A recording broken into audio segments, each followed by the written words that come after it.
विदेश राज्य मंत्री मीनाक्षी लेखी गुरुवार की रात मुरादाबाद पहुंची, जहां उन्होंने तीर्थंकर महावीर यूनिवर्सिटी में चल रहे आजादी के अमृत महोत्सव और कल्चरल फेस्ट परंपरा 2022 में मुख्य अतिथि के रूप में भाग लिया। कार्यक्रम में मंच से बोलते हुए उन्होंने कहा कि युवा पीढ़ी को भारतीय इतिहास का बोध होना बेहद जरूरी है। देश के डेवलपमेंट को आत्मविश्वास की दरकार है। हमें देश की एकता और अखंडता को नई ऊंचाइयों तक ले जाना है। इसके लिए आइडिया, रिजॉल्व, एक्शन और गोल्स को फोकस करना होगा। हमें अपनी आजादी के लिए दी गई कुर्बानियों का ज्ञान होना जरूरी है। साथ ही म्यूजियम के महत्व पर भी प्रकाश डालते हुए बोली कि हम अपने बच्चों को म्यूजियम नहीं ले जाते हैं, जिस कारण वह इतिहास से दूर है। भारत की अगर बात करें तो भारत का इतिहास आप सब लोगों ने जो पढ़ा, जो पढ़ाया गया, और वो सब कुछ जो नहीं पढ़ाया गया, जो पढ़ना चाहिए, उसकी जानकारी जब तक हमारे मन में नहीं होगी तब तक गलत प्रचार प्रसार में फंसते रहेंगे। और किसी भी देश को अगर आप देखें तो कोई भी देश तब तक तरक्की नहीं कर सकता, प्रोग्रेस नहीं कर सकता, आगे नहीं बढ़ सकता जब तक उसमें कॉन्फिडेंस ना हो।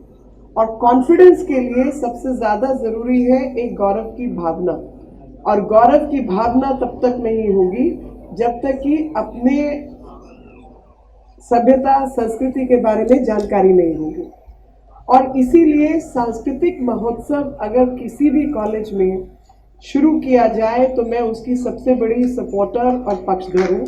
और मगर वो इतिहास किसी ने आपको नहीं पढ़ाया, तो freedom struggle, to learn about freedom struggle, आजादी की लड़ाई में भारत ने कितनी कुर्बानी दी, कितने लोग शहीद हुए, किस किस लेवल पे लोगों ने अपनी जान गंवा दी, तो मुझे लगता है इसका ज्ञान भी जरूरी है। क्योंकि जब तक ये ज्ञान नहीं होगा तब तक हम अपनी आजादी का असली महत्व नहीं समझ पाएंगे कि आजादी किस लिए, एक्सप्लॉयटेटिव रिजीम से बाहर निकलने के लिए, अपने जो कैपेसिटी है उसके माध्यम से अपने पर्सनल गोल्स, देश के गोल, सभ्यता के गोल्स को अचीव करने के लिए।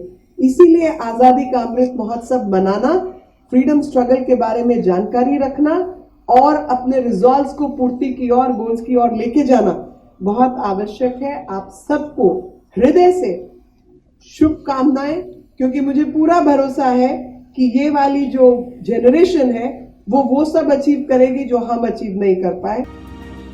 मुरादाबाद से अंकित सिंह की रिपोर्ट, एक्सप्रेस न्यूज, अमरोहा।